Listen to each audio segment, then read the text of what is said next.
मैं सबसे पहले आप सबका बहुत बहुत धन्यवाद और आभार प्रकट करना चाहता हूं। मैं देख रहा हूं, जहां तक सामने में देख रहा हूं, पूरा मैदान हमें भरा दिखाई दे रहा है। जहां इतनी संख्या में लोग हैं, वहीं पूरे जोश और उत्साह के साथ यहां वोट डालने के लिए तैयार हैं। ये मैनपुरी लोकसभा का चुनाव बहुत ही अलग परिस्थितियों में होने जा रहा है। हमें और आपको नहीं पता था कि नेताजी हमारे बीच नहीं रहेंगे। नेताजी के निधन के बाद और जब हमारे बीच नहीं रहे, तो ये चुनाव हमें लड़ना पड़ रहा है। और बहुत सारे लोगों ने नेताजी को सक्रिय राजनीति में देखा होगा। जगह जगह पर नेताजी ने सभाएं की हैं, नेताजी के कार्यक्रमों में आप शामिल रहे हैं। नेताजी ने जब कभी आह्वान किया होगा, आपने नेताजी के आह्वान पर मदद करने का काम पार्टी का किया है। नेताजी ने समय समय पर, हमारे पुराने लोग जानते होंगे, अगर नेताजी ने लोकदल पार्टी में रह करके आपसे सहयोग मांगा होगा, चाहे जनता पार्टी के रूप में, जनता दल के रूप में, दमकता के रूप में, किसी भी दल के होने के और पार्टी के होने के बावजूद भी अगर नेताजी ने कभी अपील की होगी, तो यहाँ की जनता ने नेताजी की अपील पर एक एक वोट दे करके उस पार्टी को मजबूत बनाने का काम किया है। राजनीति में बहुत उतार चढ़ाव आते हैं, राजनीति का बहुत टेढ़ा मेढ़ा रास्ता होता है, लेकिन उसके बावजूद भी नेताजी का साथ आपने कभी नहीं छोड़ा। और नेताजी ने भी आपके साथ खड़े होकर के, जब कभी कोई लड़ाई हुई होगी, सम्मान की बात रही होगी, तो आपके साथ खड़े दिखाई दिए। इसलिए ये पहली बार ऐसा चुनाव होने जा रहा है जब नेताजी हमारे बीच नहीं है और हमें वोट डालना है। इसलिए मैं एक एक नेता, कार्यकर्ता, अपने बुजुर्ग, माताएं, बहनें, नौजवान से अपील करना चाहता हूं कि जब वोट डालने जाएं, तो नेताजी को याद कर करके साइकिल चुनाव पर एक एक वोट डालने का काम करना है। और नेता तो बहुत हुए, बहुत सारे नेता हैं देश की राजनीति में, लेकिन नेताजी के नाम से अगर किसी को जाना गया, तो आपके नेता को जाना गया नेताजी के नाम से। और नेताजी किसी ऊंचाई पर पहुंचे होंगे, राजनीति की किसी ऊंचाई पर पहुंचे, लेकिन नेताजी अपने लोगों को कभी नहीं भूले। और इसीलिए जमीन पर रहने वाले के सम्मान के लिए हमेशा काम करते रहे। बहुत सारे लोग नेताजी को अलग अलग तरीके से पहचानते हैं। कई लोगों के दुख सुख में नेताजी शामिल हुए हैं। नेताजी के साथ आपने संघर्ष किया है। कभी कभी पुराने लोग मुझे मिलते हैं, लोक दल के समय का सर्टिफिकेट दिखाते हैं, कहते हैं हम नेताजी के साथ आंदोलन में थे। कभी कभी जेल का सर्टिफिकेट दिखाते हैं कि नेताजी के साथ हम जेल में रहे थे। कोई कहता कि हम फर्रुखाबाद की जेल में रहे थे, कोई कहता हम लोग एटा में जब आंदोलन हुआ था नेताजी के साथ थे, कोई बताता कि हमें आंदोलन के लिए लखनऊ बुलाया था, तब भी हम लोग पहुंचे थे। इसलिए नेताजी के साथ आपका रिश्ता कोई एक दो दिन का नहीं है, 30, 40, 50 साल का आपका रिश्ता रहा है। इस रिश्ते में तमाम चीजें आई, लेकिन नेताजी ने कभी भी अपने लोगों से कोई रिश्ता नहीं तोड़ा। इसलिए जो लोग नेताजी को जानते होंगे, उनके काम करने के तरीके को भी जानते होंगे। हमें याद है, देश की सबसे बड़ी सड़क बनने जा रही थी। मैं उस समय पर सरकार में था और मैंने सोचा ये देश की सबसे बड़ी सड़क होगी, अलग तरह की सड़क है, तो इसका नेताजी शिलान्यास करेंगे। जब पूरी तैयारी हो गई पूरी उत्तर प्रदेश के लखनऊ की प्रेस आ गई और जब प्रेस में नेताजी पहुंचे उन्होंने बताया कि हम उसी योजना का शिलान्यास करते हैं जिसकी उद्घाटन की हमें तारीख पता होती है। उन्होंने मुझसे पूछा कि उद्घाटन की तारीख क्या है। मैंने कहा ये उद्घाटन 36 महीने में होगा। तो नेताजी ने दिन गिने और साल गिने, उसके बाद कहा कि अगर 36 महीने में सड़क का उद्घाटन होगा तो 2017 में जाकर के होगा, पता नहीं हमारी सरकार होगी कि नहीं होगी। इसलिए नेताजी ने कहा कि हम इस सड़क का शिलान्यास नहीं करेंगे, शिलान्यास तभी करेंगे जब ये 24 महीने में सड़क बन करके तैयार होगी। मैंने नेताजी को समझाया कि ये सड़क नहीं, ये एक्सप्रेसवे बनने जा रही है, देश की सबसे बड़ी सड़क है, इसमें हवाई जहाज भी उतरेंगे और ये ऐसी सड़क है जिसमें जितनी रफ्तार से चलना चाहोगे चल सकोगे। नेताजी ने कहा नहीं, उद्घाटन की तारीख बताओ तभी शिलान्यास करेंगे। तो मैंने सभी जो कंपनियां सड़क बना रही थी उससे पूछा कि बताओ आप जल्दी बना सकते हो। एक एक कंपनी ने कहा कि अगर आपका सहयोग होगा, सरकार का सहयोग होगा तो हम इसको 24 महीने के अंदर बना करके तैयार कर देंगे। और आपको याद होगा जब नेताजी को बताया गया कि 24 महीने में सड़क बन जाएगी, तब नेताजी ने शिलान्यास किया। और उद्घाटन के समय का याद होगा आपको, जब 21 नवंबर 2016 को जब उद्घाटन हुआ था सड़क का, तो नेताजी का खरीदा हुआ ही सुखोई हवाई जहाज उस सड़क पर उतरा था और नेताजी ने वो सड़क उद्घाटन की थी।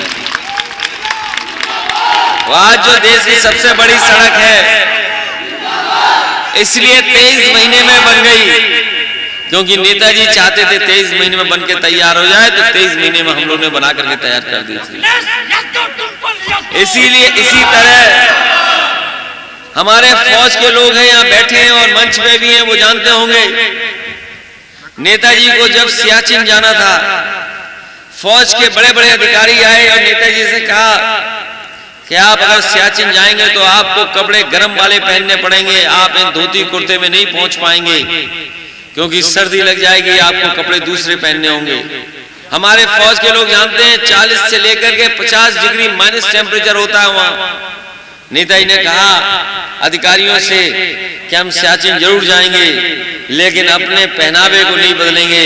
जो धोती कुर्ता हम आज पहनते हैं, यहाँ पहनते हैं, वही सियाचिन की सीमा पर पहन करके जाएंगे।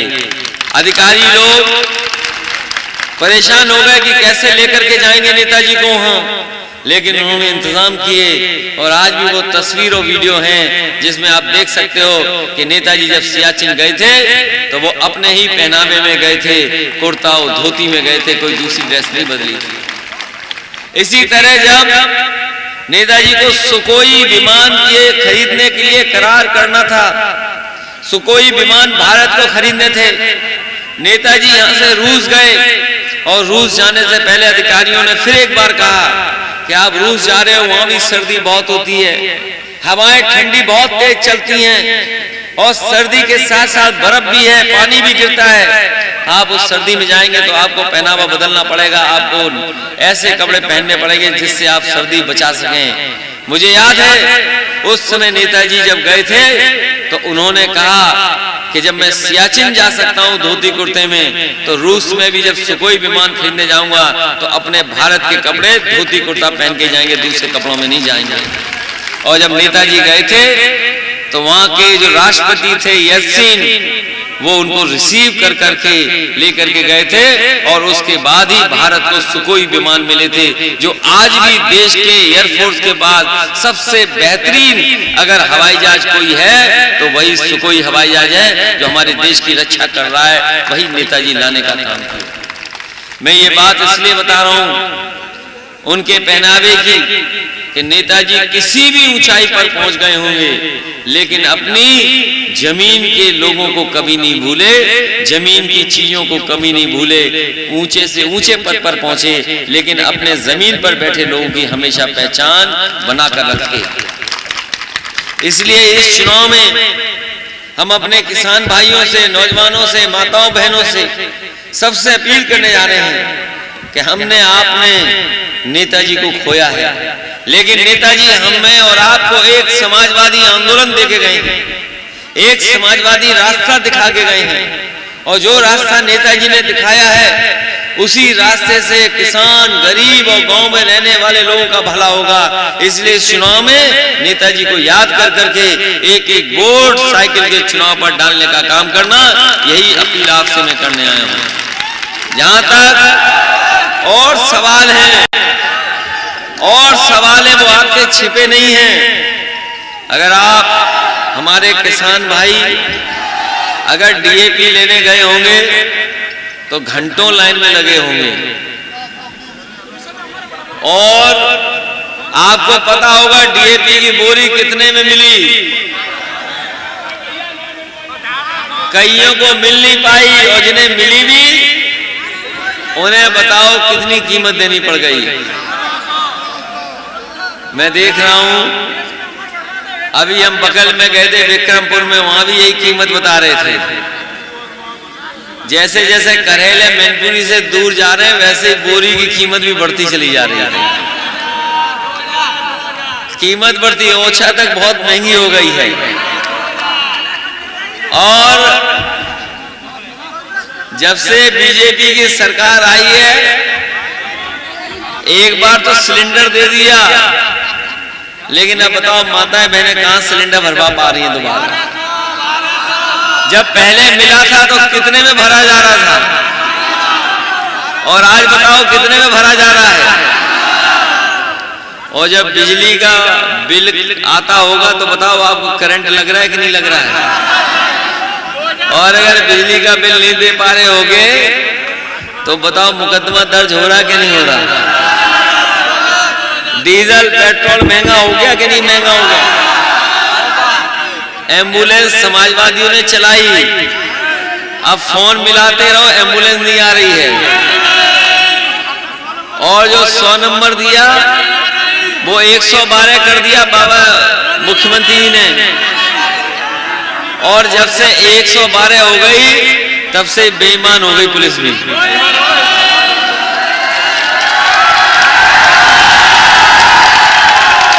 ये सब आप बातें जानते हो, कोई छिपी नहीं है। महंगाई की, बेरोजगारी की, ये नौजवान जानते हैं। नौकरी निकली तो कैंसिल हो गई, पर्चा लीक हो गया या रद्द हो गई, और भर्ती निकली तो इतने कम लोगों को लिया जिसकी आप कल्पना नहीं कर सकते।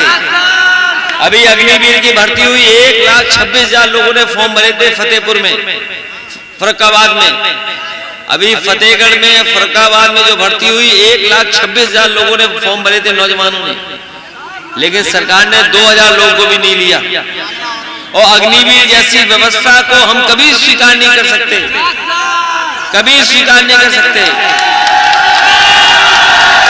और न केवल हम लोग बल्कि देश की रक्षा को जो समझते हैं कि सबसे महत्वपूर्ण चीज है, जो देश को सुरक्षित रखना चाहते हैं, वो कभी भी अग्निवीर जैसी व्यवस्था को नहीं पसंद कर सकते। जब भी समाजवादियों को मौका मिलेगा अग्निवीर जैसी व्यवस्था को खत्म करने का काम करेंगे। इसलिए मदद करिए।